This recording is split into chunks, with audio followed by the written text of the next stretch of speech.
What if you could help others to find the power to heal themselves? Physically, emotionally, and spiritually.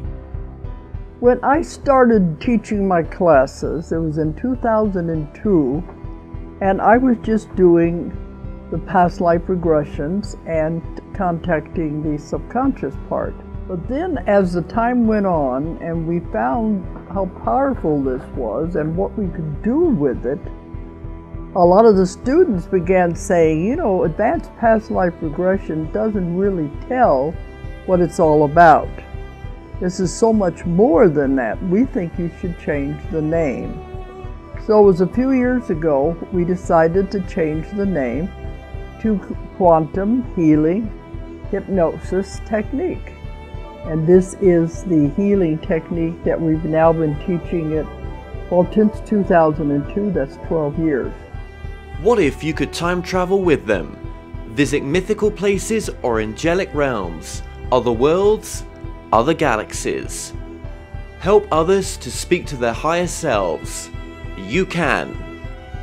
Dolores has taught thousands of people from across the world how to use QHHT, and now you can learn her method by going directly to dolorescannon.com. And don't forget to mention the discount code MORETALKS.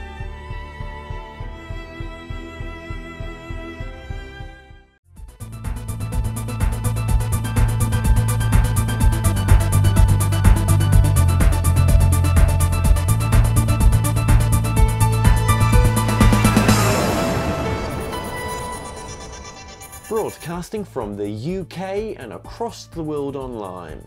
You're now watching The Moore Show and I'm your host Kevin Moore. Now for the next hour I'll be covering subjects that will open up your mind and provide you with information you may have never heard before. Now on today's show I'm about to be joined by my guests, Drs. Ron and Mary Holnick. Now they are pioneers and worldwide leaders in the field of spiritual psychology, as well as teachers and facilitators in awakening of consciousness. Drs. Ron and Mary Holnick, welcome to the show. Well, thank you. It's a pleasure to be talking with you. Yes, wonderful to meet you, Kevin. Thank you both very much. Thank you. Okay, well, this is based on the book Remembering the Light Within. Now, what's very different about this is all based on psychology, spiritual psychology, as you've termed it. I think that's the right term for it. That's right. Yeah. Well, how does two people with psychology PhDs get involved in spirituality? Well, I guess we were born with it. we both had backgrounds that tended to lean us into the direction of knowing that there is more going on than what meets the eye. And one of the first things we became aware of is that the word psyche itself means soul. If you look it up in the dictionary, that's what you'll find. But then psychology is defined as the science of mind and behavior. And so we realized that psychology really had gotten hijacked. My first teacher used to tell me that the reason that psychology was first inspired onto the planet is because humanity forgot why it was here. And this science was an effort to get us back on track. And so when we became aware of this and started working more in this direction, lo and behold, we found that the inner world of most people was much, much, much more involved in their lives than what had previously been thought. And that's what got us onto this track. Right, okay. So somebody in the art of, who's spent many years at university studying psychology, done their master's, done their PhD, what are they lacking from not embracing the spiritual aspect of this into their work? Because to them, they may see it as very woo-woo in a sense. Yes, yes, they do.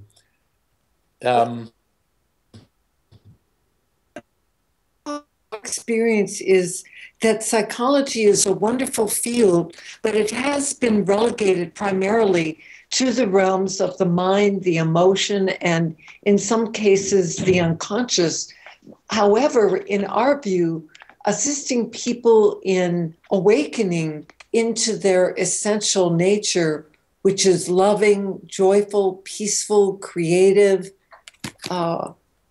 really extraordinary, is inevitably much more profound and healing rather than simply attempting to assist people in changing their behavior patterns or their thought patterns.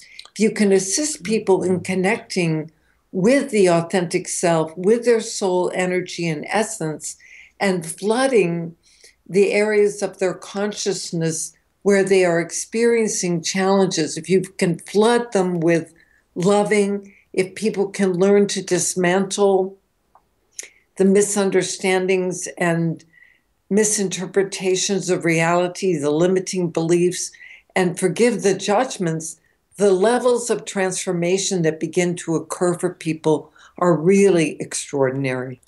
I think the most important difference is that psychology is rooted in the notion that the world that we live in out here is the real world. And the way that we see it is the way that somebody once said, we've gone into the movie and we've gotten lost in the picture. Right.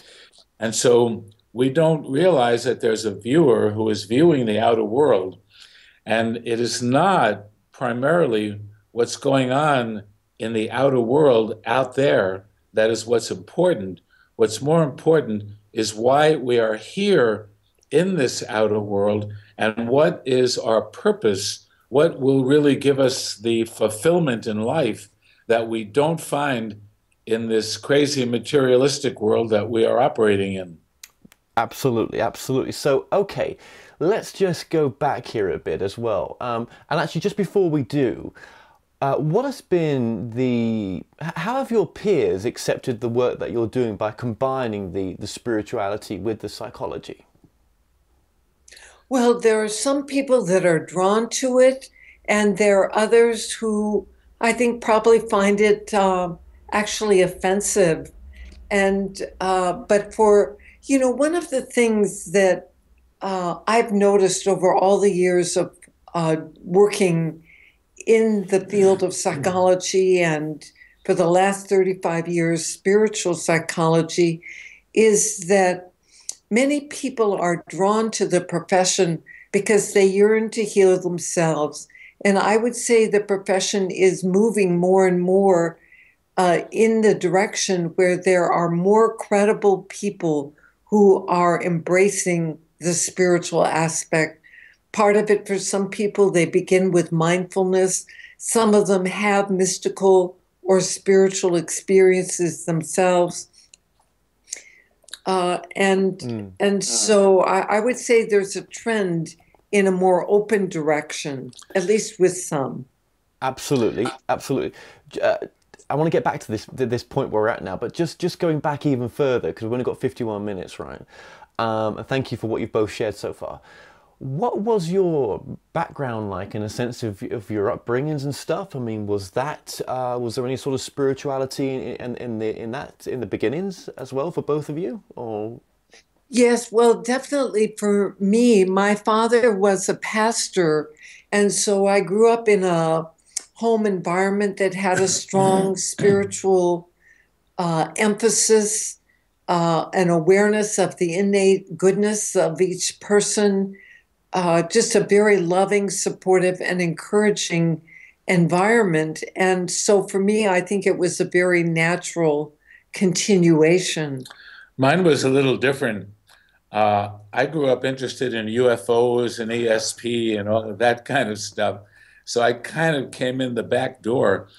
But the thing that really distinguishes what we do, and that is that our work is largely experiential.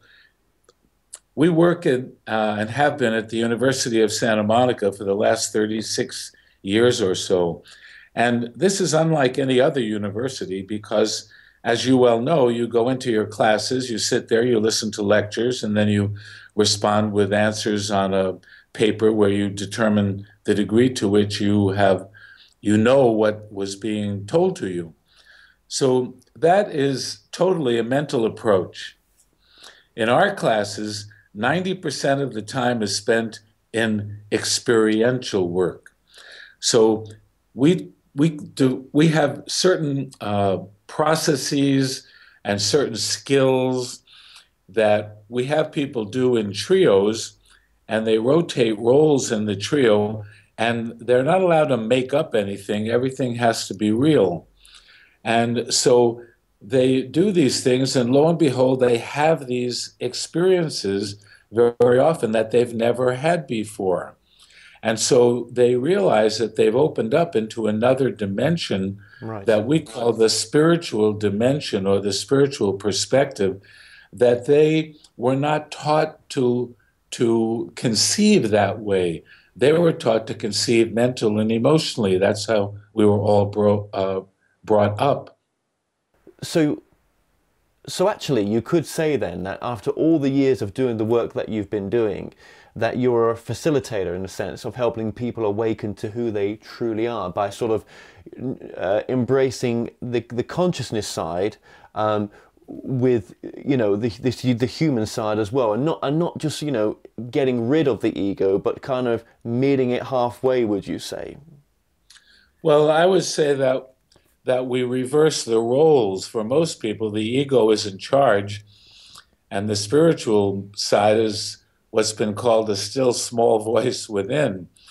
We turn that around, and we access the spiritual part and give that a voice, and the goal is to allow the authentic self, which is the way the soul represents itself here, to come forward and run the show. And then the ego becomes the major tool that the authentic self uses, because without an ego, we could not function in this dualistic reality.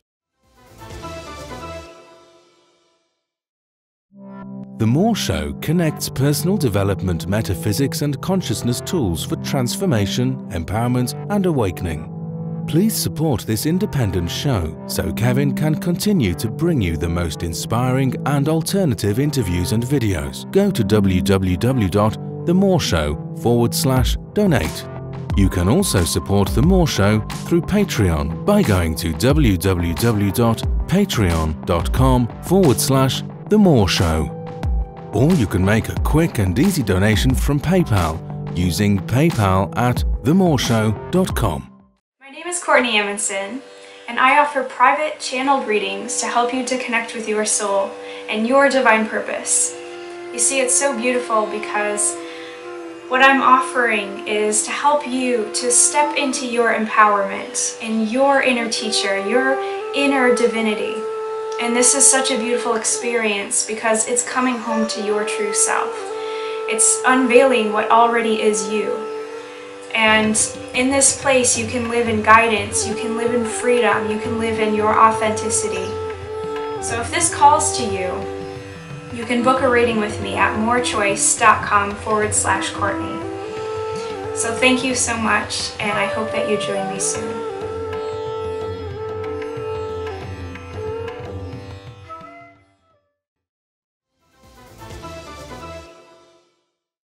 Absolutely, absolutely. So okay, let me say this to you then. I would not want to lose my ego. I would want to. I want to meet it halfway. I'm bringing in my conscious side of the true nature of who I am, or who I always will be, and who I always have been, with this label that I call myself. This label Kevin, and then I've taken on this body right now with all its challenges and all the challenges in life that I'm going through and stuff. And I'm saying halfway because I still want this human experience. That's right. That's why we're here. I mean, if we didn't want the human experience for the soul's purposes, there'd be no need to come here. And part of what we work with the students on in our program is becoming more aware of their patterning mentally and emotionally so that they can work with and resolve many of the issues that they came really to the Earth School to resolve and dissolve. And from our point of view, as that work progresses, then the radiance of who someone truly is comes forward, and their personality actually comes more into alignment with their soul essence. They're less run by their unresolved issues. They become more soul-directed. Yes. Yeah, well, that's right. I mean, when you have an awakened experience and you realize that, you know, you chose to be here, you are in charge of your reality, that coming from love is the ultimate thing you can do in any situation for yourself and others, that you can embrace that. You know, you can't, it changes you, doesn't it? You can't help but be changed on that process. Well, it changes everything. It changes your entire outlook on the way that you view every situation, and the way that you just view life in general. I mean, everything gets changed. But then again, saying that, I know a few spiritual teachers out there who have their, you know, are not, none of us are perfect, right? And we have to see the best in all of us. So I think whenever, look, I think I'm awakened. I think I've realized, come to my truth, that I'm, you know, I'm more than my body.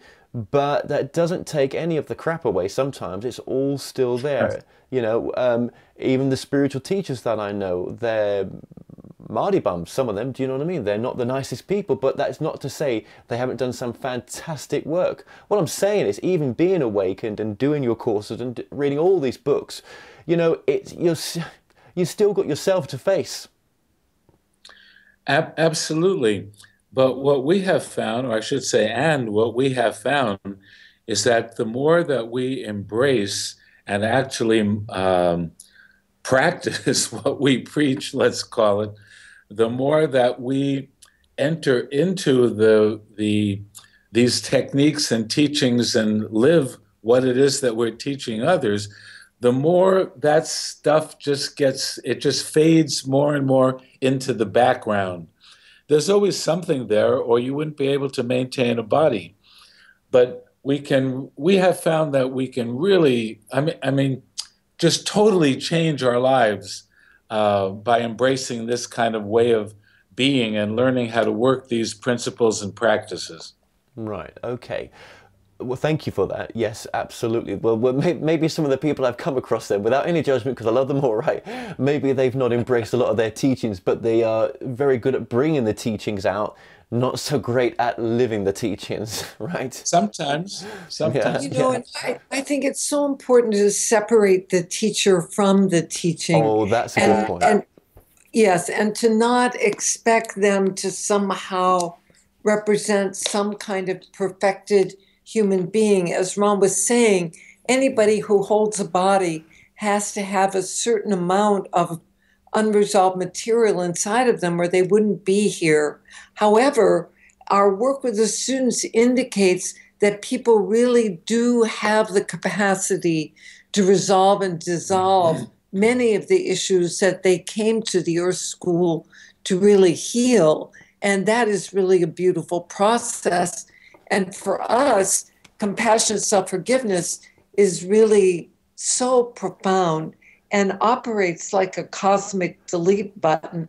If we can learn to become more accepting and to wean ourselves from the ego's habit of judgment of ourselves, others, the world, God, an incredible shift occurs. Well, let me just say this, Mary, as well. Thank you for what you've just said there. Yeah, we don't, nowadays it's getting to the point, isn't it, where a lot of people, well, I hear it as well, we don't need a guru, we don't need a teacher. The guru, the teacher is within, it was you all the way along, which is just what your book's doing and saying in a sense by remembering the light within. You are the light and teacher and guru and everything else that you were looking for in the first place, where you just you've forgotten how powerful you are. What, from our experience, what people need, no matter what a teacher says to you, no matter what they profess, no matter what you hear from them, even no matter how you see them behaving in their own lives, there comes a point where you have to find a way, and this is why we do the work the way we do it. You have to find a way where you engage in some kind of process whereby you have a different experience. So, for example, one of the first things we do is we tell people that they're going to do a process where all you're going to do is talk to other people, and you're going to just have a conversation. But the goal of the conversation is see them as a divine, loving being rather than the person sitting before you. See them as having love as their essential nature. And just ask them what we call or just engage in what we call heart-centered listening.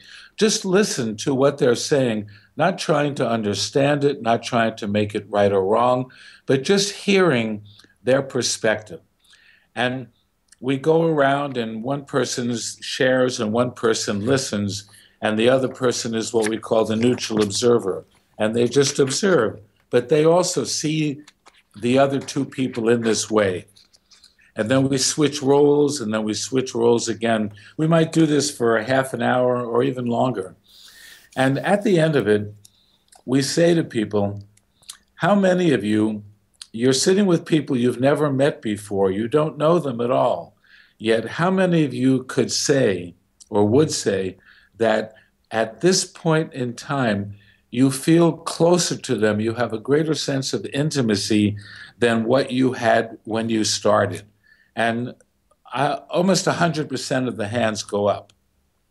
So we say, that's wonderful. You have just demonstrated to yourselves the first small movement into a deeper level inside yourself, because nothing has changed between the time you started and now. You just shifted inside, and you're having a different experience of them than you had before. Entering that dimension of those inner changes, which you can only really do experientially, is what we're talking about. Yes. And that's how we start. Yes. Yeah. Okay.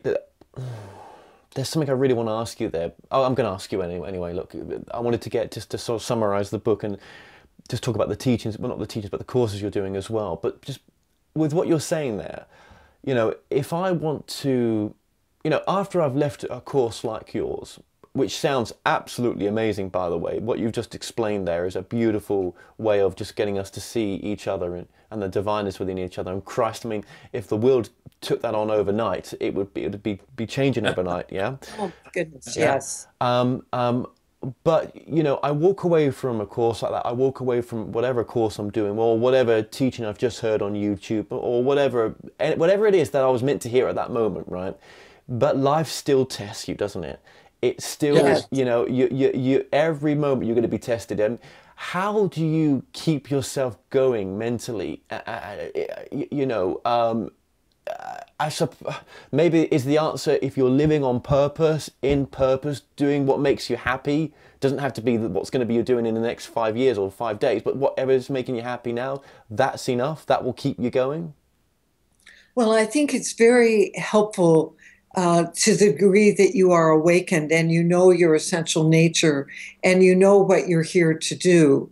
But some of the tools that we teach from our point of view are things that people can use in their everyday lives.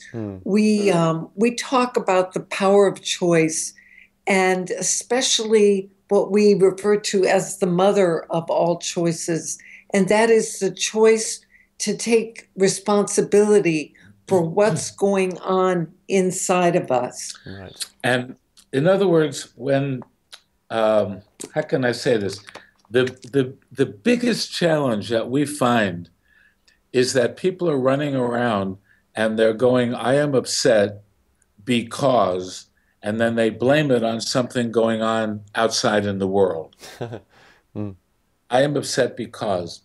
And so what we reinforce over and over and over again, stop after the I am upset because. Forget about what you're attributing it to. let's just stay with the experience that you're having. The experience that you're having is that you are upset right now. Can you give the place inside that's upset a voice? And we use that as our entrance point. And we find that there's a whole history that goes back to when they decided that, based on some belief that they have in mind, that when something out there happens, if it goes contrary to their belief, then they're justified in becoming upset about it. And we say, we're going to make the mother of all choices, and that is, we're going to accept personal responsibility for what's going on inside of ourselves, no matter what went on out there. Just take what went on out there off the table. We are no longer concerned with that. We are concerned in spiritual psychology with you going inside and healing the place inside that feels that disturbance. And what we have found is that we can do that. People can learn how to heal the part inside that feels the disturbance. What happens when they're successful and that thing out in the world happens? What happens is that they still have to deal with it. It just doesn't upset their peace anymore. They just determine whether or not they want to do something about it. And if they do, they can do it from a place of loving rather than from a place of disturbance. That one realization alone is the gold. Right. And we have a principle that really says this in the most succinct way. How you relate to the issue is the issue, or how you relate to yourself while you go through the issue is the issue. And rightly seen, it becomes an opportunity. I mean, this is where authentic empowerment begins. Otherwise, we're living lives as victims, which is a very disempowered state of consciousness. Well, that's almost like saying we create our reality. We do. Yes. We do. From our perspective, outer experience is a reflection of inner reality. There are various attractor fields that operate within consciousness, and one of them consists of the crystallized, unresolved mental and emotional and unconscious material within our own consciousness.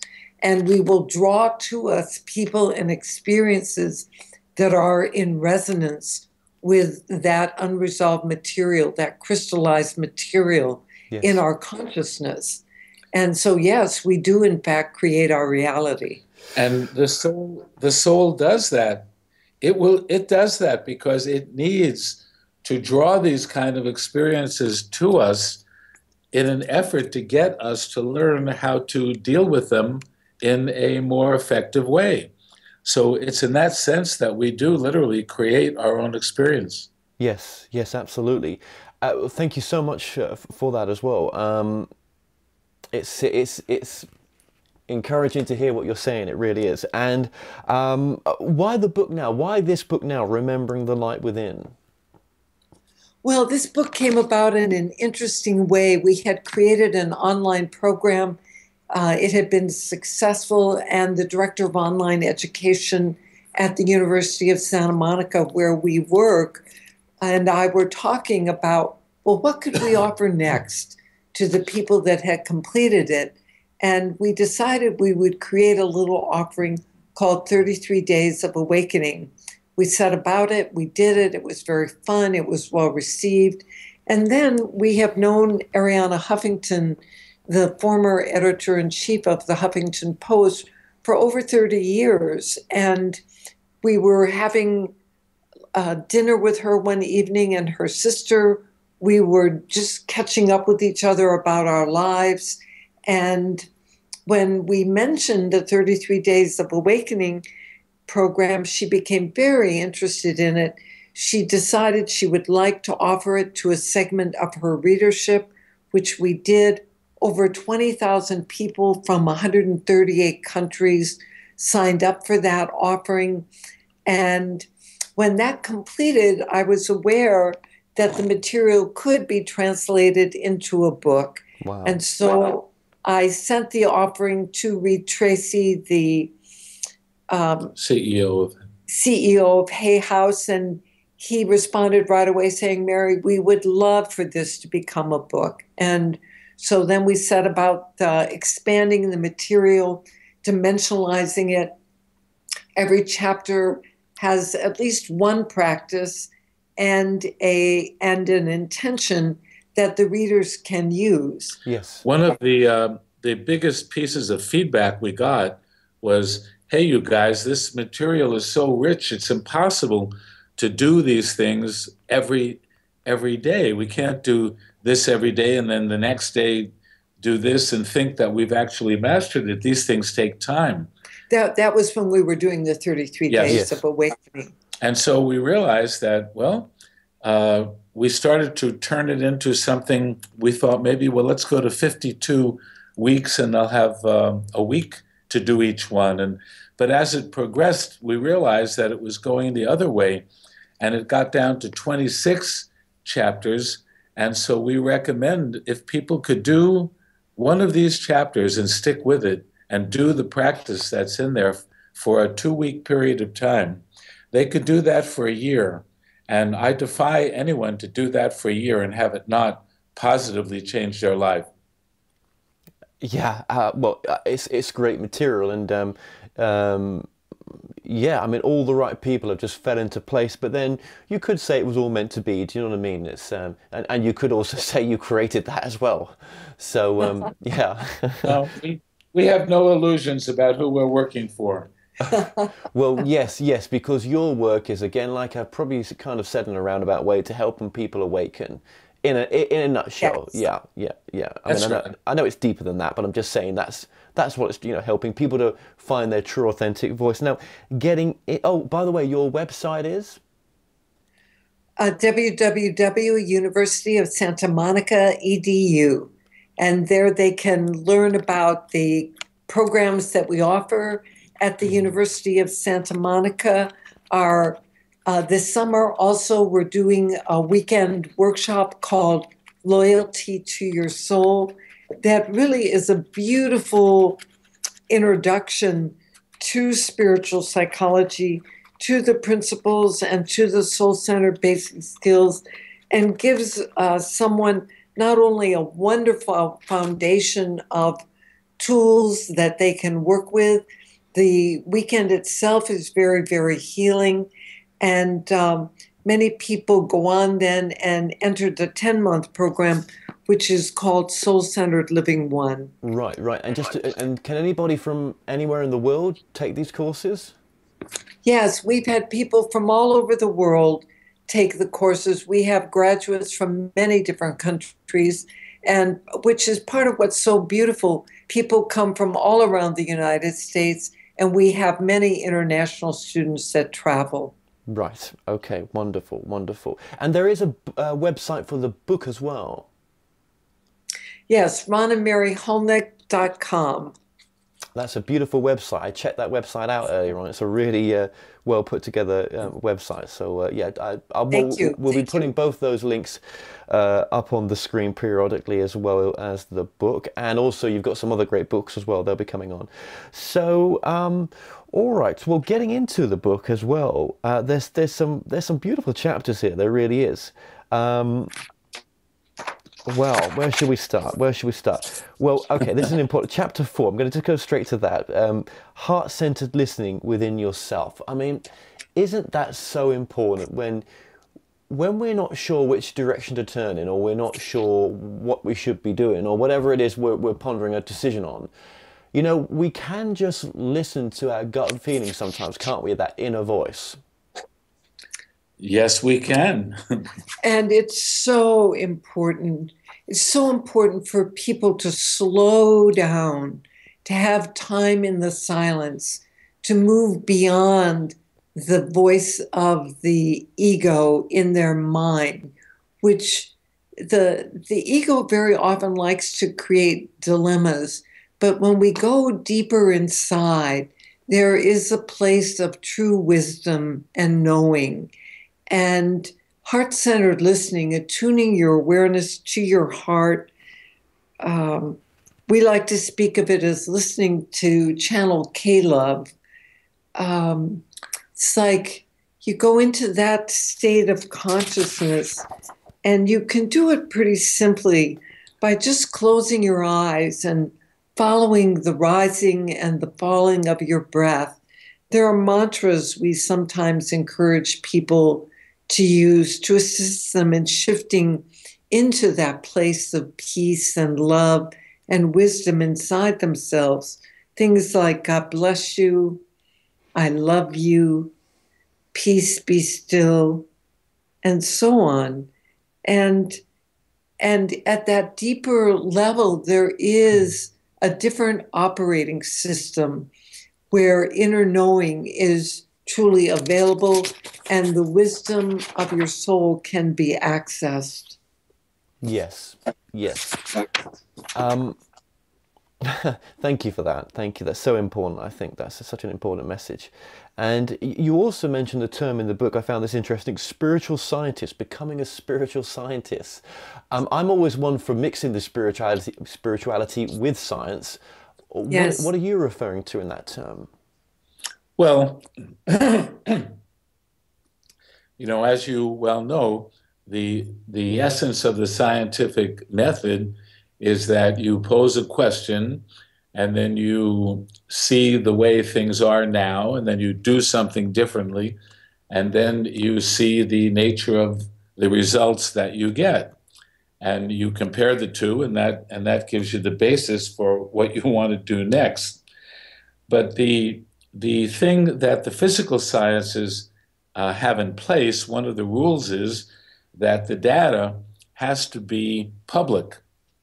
So we have to be able to share it with other people. Excuse me. We have to be able to share it with other people so that they can see what we see, and then we all come into agreement.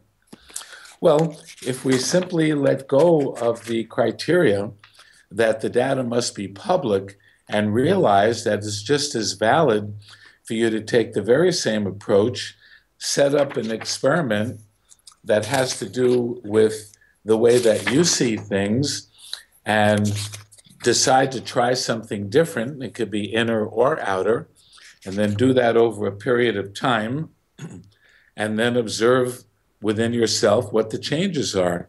So we lay out very carefully how one could do this. And our experience with that is one of the things we do and have done for years is we have people work on changing some relationship in their lives that isn't working as well as they would like to see it work. And we have them do things outwardly, but we also have them do things inwardly. And then it's up to them to determine to what degree a change has really occurred. And we help them determine that by formulating what we call a rating scale at the beginning of the experiment, and say where you are on the scale, and then you track where you are for a period of time, then you quit tracking, you do the thing that you say you want to do, which we call a treatment plan, and you do it for, let's say, a month, or in our case, they might do it for as long as 6 months. And then we track again at the end, and you see what the results are. The method works just as well.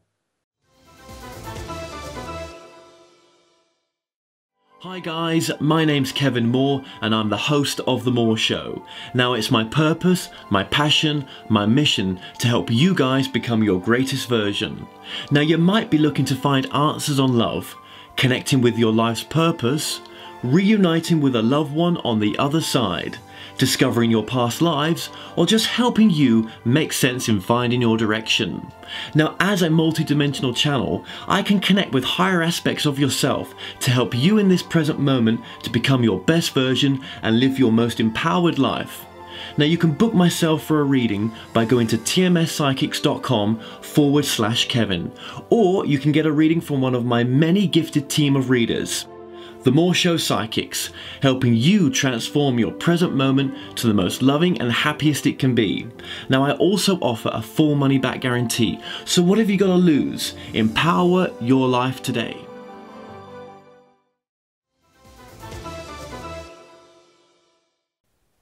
Okay, well, thank you for that.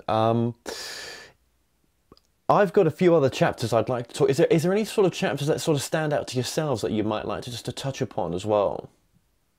Well, I think the whole topic of acceptance is so important because it's often misunderstood, Kevin. Yes. Acceptance really means to be okay with what is. It is what is. And I think so often it's confused with resignation, which really has a tone of underlying disappointment and feeling like, well, there's nothing I can do about this. I just have to, I have to eat it. I have to resign myself to it. I have to put up with it.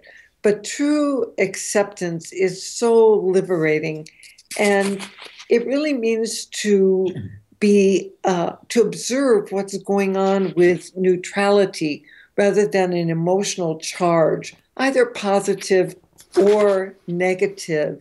And from our point of view, this can help so much, first and foremost, in greater acceptance of ourselves, acceptance of our divinity, the majesty of the beings that we are, and acceptance of our humanity, the challenges that we come up against inside, the kind of mental anguish and emotional suffering that people experience.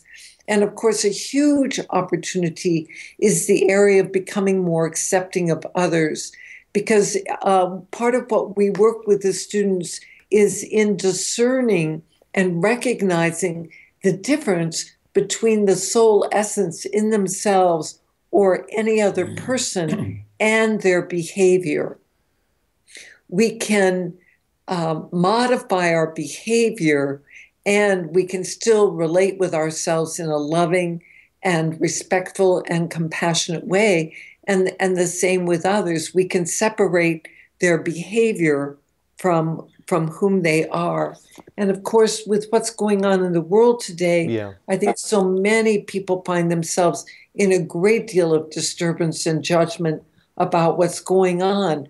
But in our experience, being in a state of disturbance and againstness really does nothing to help improve the situation. Rather, we're adding to the sum total of negativity on the planet. Well, that's really important, isn't it? It's like you say, especially with what's going on nowadays. You know, I've always said to myself, you know, I can't change the world, but I can change myself. And maybe by changing myself, as a broken record saying this, I can have a ripple effect to the world and to at least those around me. Absolutely. That is totally our view. And of course, the fifth kind of acceptance that we work with is acceptance of God, acceptance of experience, of spirit, and accepting that we are the divine incarnate, that we each have that incredible majesty of being within ourselves. And as we let go more and more of the barriers that block us from the awareness of that within us, the more we have the opportunity to become a way shower, to become the presence of love. And, you know, people who are awake and aware of who they are and have an intention to live life as living love makes such a radical difference. It's not like we all need to be thinking we must do some big and important thing. We can do those things that we are called to do in our own small way. And acceptance as well. You've just mentioned this in a way, but you know, whatever the situation is that we are in right now, we always want to get over there, don't we? Where over there is going to be better than where we are here now. Yet we only have right now. So let's please, you know, try to change that for ourselves, that let's just be happy where we are now. It's the most difficult thing to do for some of us who haven't, whatever the situation may be in their life or whatever they're going through, they're almost wanting to run away from what's happening, but maybe it's happening to teach us something. Exactly, that it's a God-given opportunity properly utilized that can really be rungs on the ladder of our own healing and our own awakening and the revelation of the beauty within. I almost want to say to you guys that having the PhD behind your names, even though we don't even take the clothes on our back when we pass away, what it gives you is an attraction to people who may not want to get into this subject, but would like to get into it from a perspective of someone that has the qualifications that you guys have. So what I'm saying is everything that you guys have gone through up to this present moment is all there for a reason, even to have done the qualifications that you've done as well. That's exactly right. Yes. And we've been doing this work through the university for the last 36 years, Kevin. And of course, it was a very different time when we began. And so being credentialed was very, very helpful as we began our work. But you see some people nowadays, okay, I'll mention some names like Tony Robbins.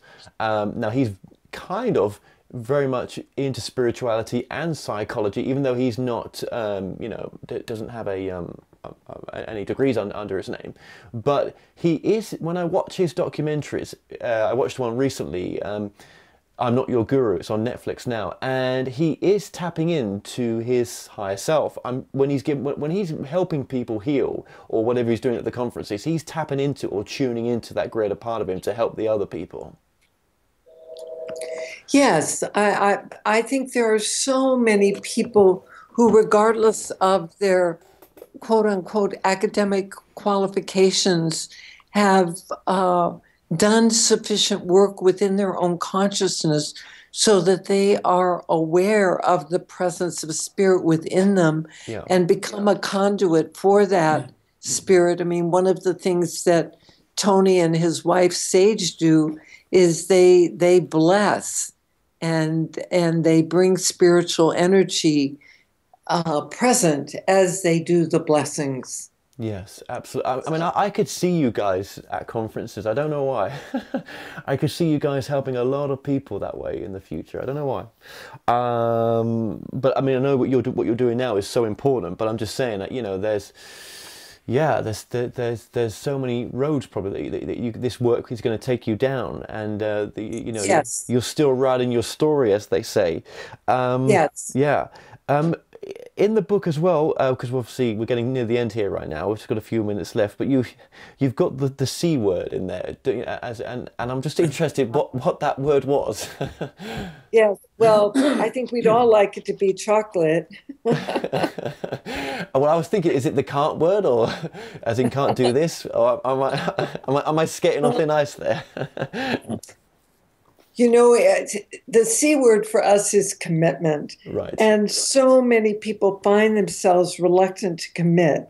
It's like, I don't really want to commit, because if I commit, then what am I going to do when the next better thing comes along? But there's something incredible that happens when people really commit to their own inner healing, when they commit to their own awakening, when they commit to living as the presence of love in their everyday lives. Everything transforms. We had a beautiful sharing with a man in our first year program just about 10 days ago. He had been estranged from his adolescent son for approximately a year and a half, and he started a practice of seeing the loving essence and heart-centered listening with his son. His son is now living at home again. They are having real conversations, and it has transformed that relationship. And he was so committed to changing his approach to how he was showing up in his relationship with his son. And he is just over the moon in joy to have this level of reconciliation and reconnection with this young man. Is that the same as, that's beautiful, by the way, is that the same as almost showing a bit of loyalty to your soul, in a sense that it knows best? Any time that you, let's say that you're drinking a glass of water, every gulp you take diminishes the amount of water in that glass.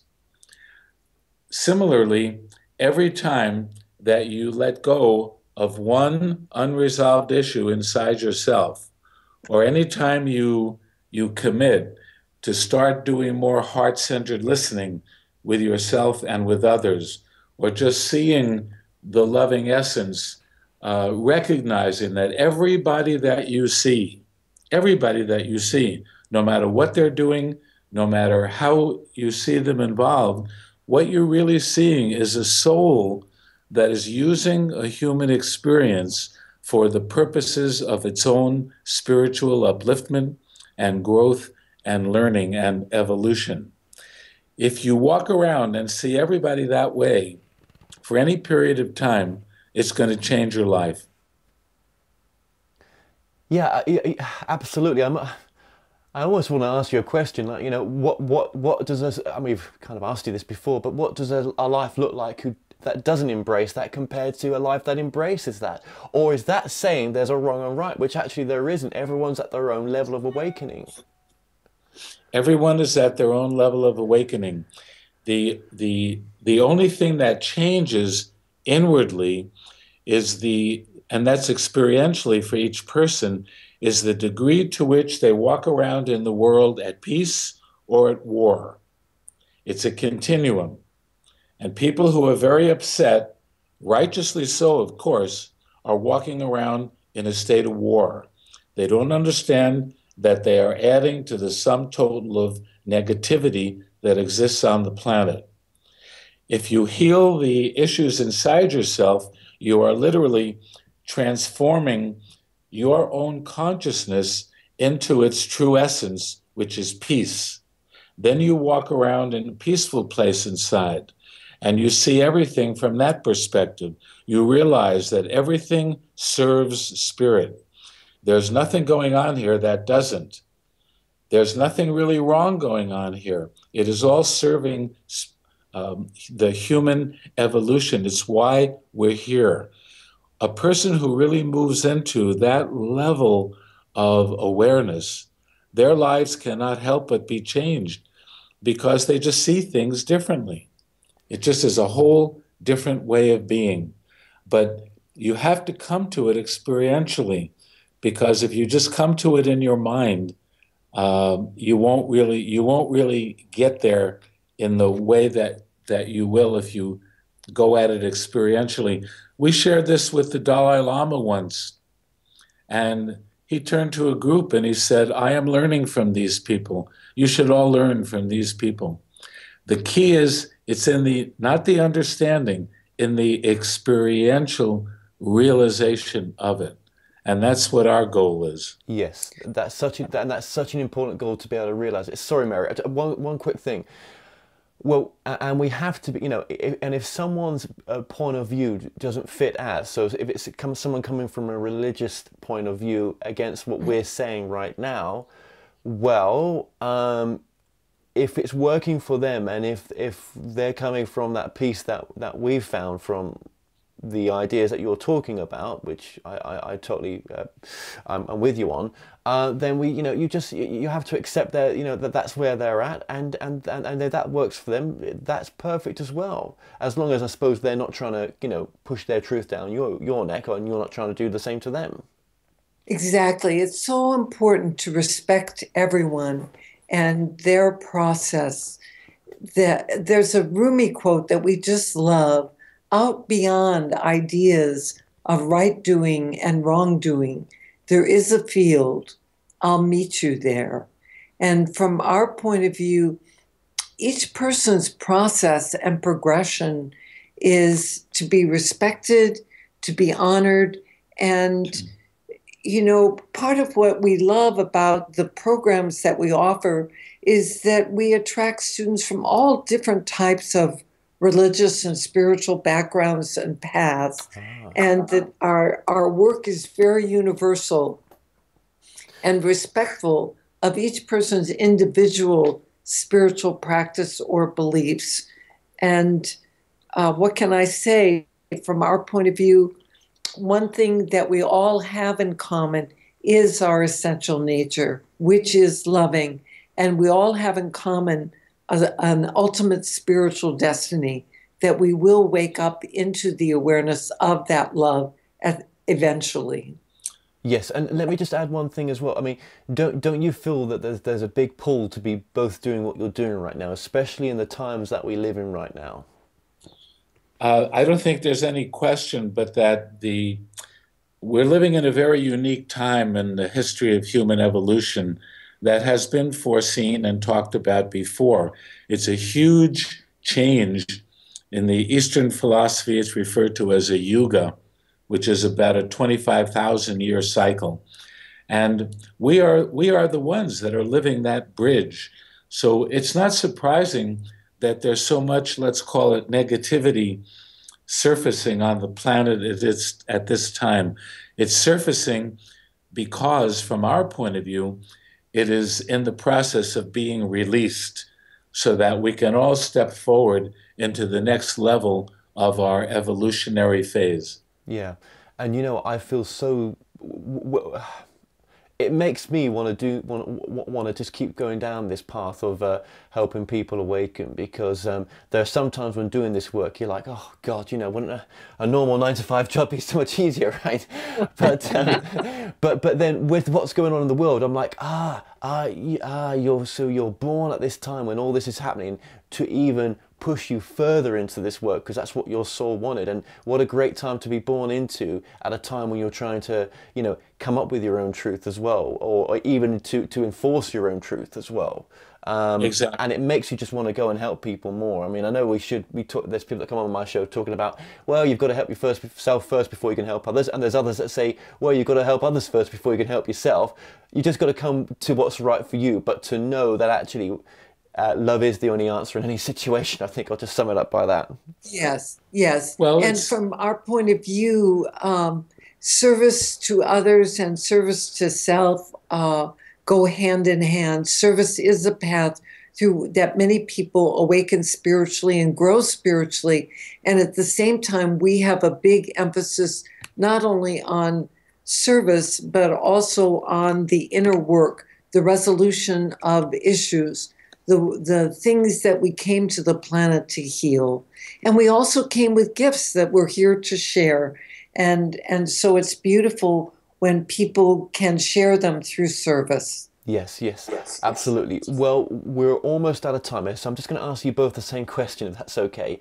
What would you say then is the most important message of your book?